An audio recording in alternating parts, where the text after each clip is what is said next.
De faly miarabantsika tsirairay avy indray raha lasana baba malala amin'izao androandroany izao fotoana zay ahafahantsika mifampihery indray amin'ny alalan'ny tenin'Andriamanitra foy.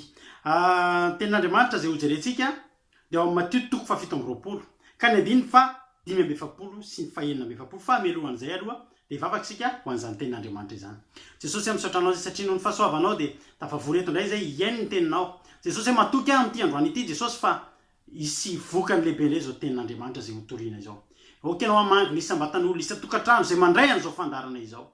Dia matoky Jesosy fa ikasika ny fon'ny olona ianao anatin'izany teny izany ka ampahery ary tonga fiainana ho anay izany teninao izany ka devoly sy ny satana dia afatotra amin'ny rahanao Jesosy tsy afaka ny anelingelona izao tenin'Andriamanitra izao na amin'ny lafininina na amin'ny lafininina mitenena Jesosy fa voninkaino anao zay. Amen. Toriteny zay rahanao amin'ny fandarana andramoka izao iarahanao mpanopon'Andriamanitra rado Rakotosalama mivady. Vakitsika tenin'Andriamanitra amin'ny anaran'i Jesosy. Matio toko fafito amby roapolo andiny 5:20. Ary hatramin'ny ora fahenina ka hatramin'ny ora fahasivy dia maizina ny tany rehetra. Ary no tokony tamin'ny ora fahasivy dia niantso tamin'ny feo mahery Jesosy ka nanao hoe Eli Eli lama sabachthani. Izany hoe Andriamanitro nahoana ny tena mafoy ahy ianao. Raha lasana baba malala na dia i Jesosy zanak'Andriamanitra aza dia nisy ny fotoana na hatafateny azy hoe fanahoana ny afonao. Eny tokoa raha lasana baba malala eto dia mampahery antsika rehetrarehetra zay mety nisy fotoana efa nandalo zavatra mafy ary mieritreritra tokoa hoe ohatry ny nafon'Andriamanitra zany ohatry ny tena tsy hitan'Andriamanitra zany adoko zany ohatry ny navelan'Andriamanitra rereto ry havana malala Jesosy tsy hoe vao nanomboka ny adiny dia ny teny an'iteny io izy. Fantatsika tsara fa tamin'io alina io Jesosy dia ny orooro dia natahotra hiatrika an'izany zavatra zany, hiatrika an'ilay famonjena lehibe hanolotra ny ainy. Nandefasan'Andriamanitra anjely izy ampahery azy. Tonga indray ny mpisambotra betsaka ny zavatra natrehan'i Jesosy na ara-tsaina na ara-po na ara-batana. Ahoana moa raha lasana baba malala tinako an'izany tonga avany mpianatra izay namadika azy manoroka azy. Everinao zavatra tsara moa zany ary everinao zavatra mora moa zany fa mandratra fo zany. Ny olona mody manoroka anao nefa mpamadika anao olona nasianao soa. Fa tena nandratra ny fon'i Jesosy zany fanatrehany taka ny ady rehetrarehetra tsy niantso Jesosy tsy niteny Jesosy aiza ianao Andriamanitra fa zao niteny Jesosy atrehako zany fahalalana mpiainana zany. Lasa nandeha ny zavatra rehetrarehetra no fatorana Jesosy no samborina hoy Jesosy hoe lalàna mpiainana zao tokony ho atrehako zao. Nisy fotoana rangera lasana baba malala rehefa tamin'ny fotoana ny samborana ny Jesosy dia rehefa namoaka sabatry Petera dia zao ny tenin Jesosy moa everinao fa tsy afaka mandefa anjely fa 12 legiona fa ny raiko raha sitrany zany fa mba hataterahan'ny soratra masina tsy maintsy tongoka zao andro zao dia tsy maintsy ekeko zany. Zay zavatra tenen'i Jesosy zany hoe nanana saina vonina hiatrika Jesosy. Ohatsy ny olona anankiray anao dingana anankiray dia fantatrao fa raha andeha amin'ny toerana iray anao dia fantatrao fa misy fidinanao, misy fiakaranao, misy totohatrao dia tsokiny hataitra anao fa fomban-javatra zany tsy maintsy hatongavanao eo amin'ny tanjona anankiray.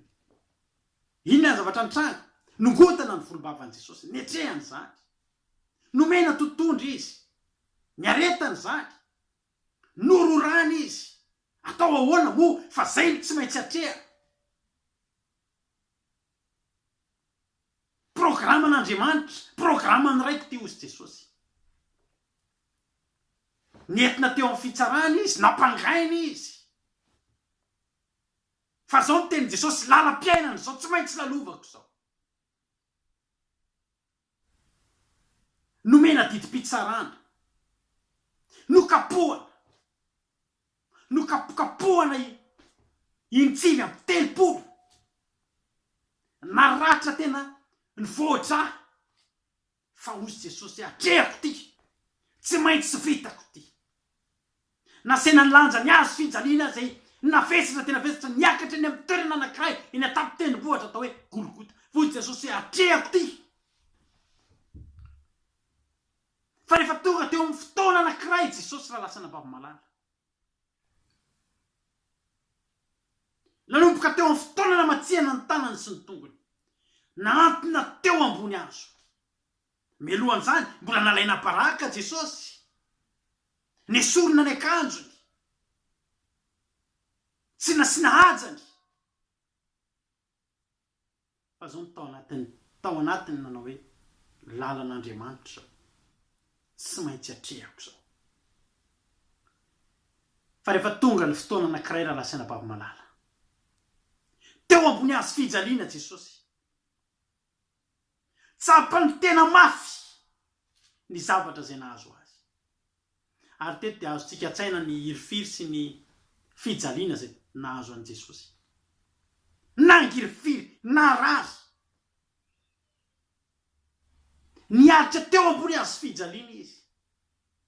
Ary raha mandre an'izany Jesosy zany tsika miteny nanao hoe Eli, Eli, lama sabachthani. Andriamanitro, Andriamanitro, nahoana no de mafoy ahy ianao? De satria nieritreritra Jesosy fa tsy nisy hetsika nataon'Andriamanitra tao anatin'izany rehetrarehetra. Tsy fantatro zay tena tao anatin'ny sainy. Fa miezaka mipetraka eo amin'ny toerany ihany teny an'izany hoe Andriamanitro, Andriamanitro, nahoana no de mafoy ahy ianao? Ry havana. Misy fotoana tsika mandalo zavatra mafimafy. Misy fotoana tsika mandalo ady. Misy fotoana tsika mandalo tsy fisina. Mandeha ny ray andro, mandeha ny herinandro, mandeha ny 3 herinandro, lasa ny 2 volana. Ohatra mbola vita ihany aloha. Mbola mandeha ny fideranan'Andriamanitra. Mbola mirehatra tsara dada. Mbola mirehatra tsara nely ao an-tokantrano ao. Mandeha ny 3 volana. Tsy voaloany io fa trano. Tsy voaloany fakturan-jiro. Manomboka efa tsisy firaitsony ny ankizy mandeha mianatra. Manomboka efa kely ny sakafo hohanina ao an-tokantrano. Zara raha misy loka.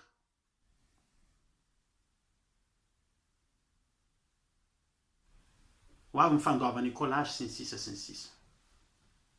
Misy fotoana ny lalantsika raha lasa nababo-malala. Metomboka any amin'ny fisamborana. Ny ala ny volom-bava. Omena totondro, roraina sy ny sisa eo amin'ity fiainana ity. Fa ohatra mbola zakatsika.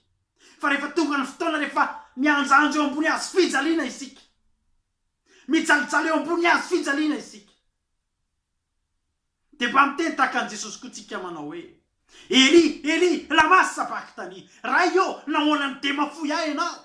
Mino aho tsy vo ianao rery. Ary mino fa tsy indre mandeha anao nieritreritra hoe sao mba tsy miaraka amiko intsony Andriamanitra.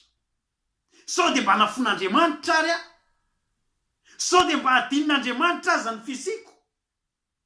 Mino aho. Efa nisainana izany ianao. Andro alina te-hampahery anao raha lasa nababo-malala. Andriamanitra rehefa nifidy olona anankiray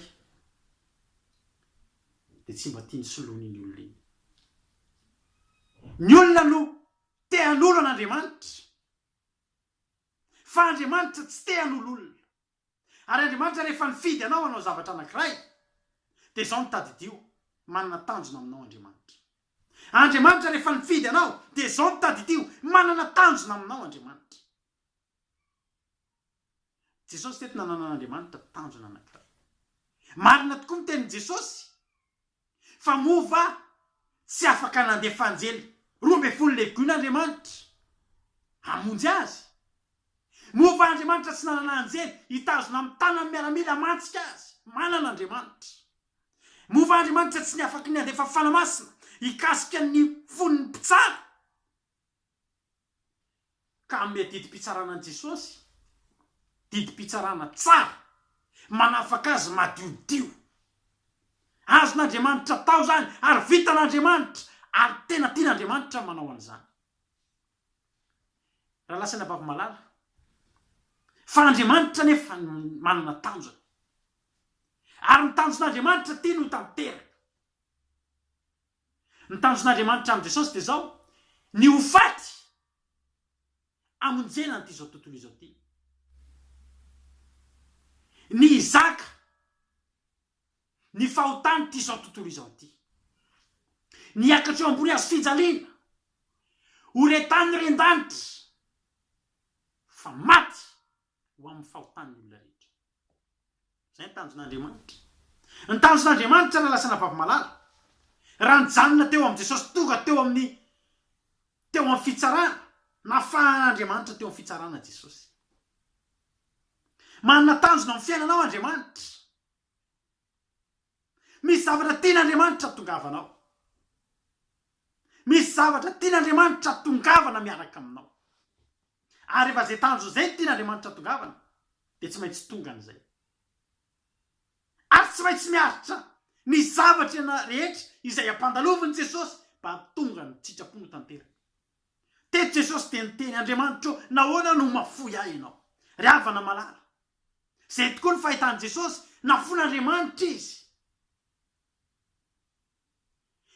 na ny raha nosotroana azy olona ny manome azy nisy olona nanome azy vinaigre tsy nisy lininina tonga teo amin'ny fiainany Jesosy raha zay ny tao anatin'ny sainy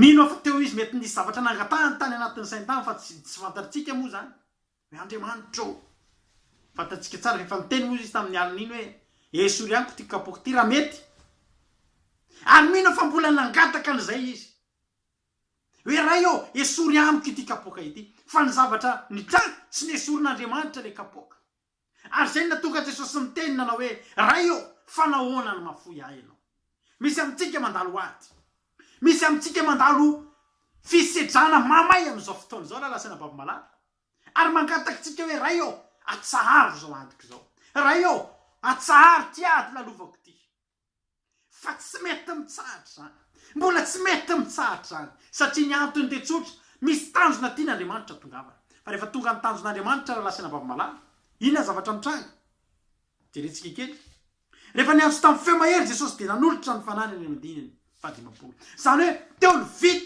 vita ny mission Jesosy maty izy nanolotra ny fanany izy dia maty inona amin'izay zavatra mitranga ny amin'ny andininy fahatraika amin'ny dimapolo ary indro ny efitra lamba tao amin'ny tempolo dia tritra ny zara roa hatrany ambony ka hatrany ambany dia niroro ny tany ka nitresaka amin'ny fasana ka maro ny fatin'ny olo-masina izay miodimandry no natsanga ka mivoaka avy tao amin'ny fasana tao ary nitsanganan Jesosy ka nakao amin'ny tanana masina ny setamaro zany hoe zao lalasana vavamalala tsisy ninona nitranga mihitsy aloha fa zay azo natao tamin'i Jesosy tena ataony olona tamin'i Jesosy nongotana ny volombavana mena tontolo nororaina nalaina palaka nampangaina tsy marina sy ny sisa natao hirabotry batao ny azo fijaliana ny lahy natao ny zavatra rehetrarehetra natao elahy natao ny tenenana ratsy tsy nisetsika nataon'Andriamanitra na ty kely azy natonga Jesosy ny teny nahoana ny dia mafoy ahy ianao za te hampahery anao androany tsy hoe tsy manao hetsika eo amin'ny fiainanao Andriamanitra ka mafoy anao tsy mariny zany raha misy zavatra tsy mihetsika eo amin'ny fiainanao tsy mety mivaly ny vavakao mbola tsy hitrana ny aretinao mbola ohatrany tsy mety tafavoaka amin'ny ady ara-boly ianao tsy mety mbola tafavoaka amin'ny ady ara-panahy ianao nefa ianao mivavaka tsy mitsahatra mivavaka dia aza miteny fa nafon'Andriamanitra ianao fa Andriamanitra tsy mihetsika tsy midika fa tsy mihena anao Andriamanitra tsy mihetsika tsy midika fa mafoy anao fa Andriamanitra tsy mihetsika io dia miandro tanjona anankiray ho tonga eo amin'ny fiainanao rehefa tonga teo amin'ny tanjona Jesosy maty vita ny mission nietsika amin'izay Andriamanitra tritra ny lamba tao amin'ny tempoly tonga ny roro-tany nitresaka amin'ny tany vony fasana raha lasana vavamalala nentin'Andriamanitra nanehoana amin'izay tamin'ny fomba maro hitan'ny olona rehetra fa miasa sy manana ny heriny izy ary mijery an'io zanany io izy za te teny aminao androany ok'izay aza miteny tsony ianao nafon'Andriamanitra fa rehefa nofidian'Andriamanitra indray mandeha ianao dia anazy mandrakizay ary hoentiny any amina tanjona anankiray ianao raha lasana vavamalala dia any amin'ny tanjona zay tsy fantatrao fa izy ny mahafantatra an'izany ilainy ianao manana ny hery hatrehana an'izany ilainy ianao manana ny grady hoentina amin'izany fisandratana omen'Andriamanitra anao zany fa za te teny aminao hatreo aloha fa zay ny anjaranao fa Andriamanitra tsy mafoy ianao fa ianao mila tonga amin'ny tanjona zay tian'Andriamanitra tsy mafoy ianao Andriamanitra tsy mafoy atsika Andriamanitra fa tena tia atsika izy androany teteny aminao jereo vita ny misy anataon jesosy nasandratr'andriamanitra izy manjaka izy am'izao fotoana zao ny anarany de tompony tompo ara-mpanjaka ny mpanjaka ianao ihany koa teanao zavatra amin'ny fiainanao andriamanitra ny ady ze lalovanao tsy midika fa fanampitehana anao fa ny ady ze lalovanao kosa de tin'andriamanitra hitondrananao amina tanjona ambonimbony kokoa maherezy ianao fa tsy mafianao andriamanitra ny tompony ombantsika voninahitra teo an'andriamanitra ry de makasitraka ny hainao tsika naharitra ny haino hatramin'ny farany voninahitra teo an'andriamanitra rery ihany de manao velomantsika ho amin'ny manaraka indray raha mbola tsy tonga jesosy amen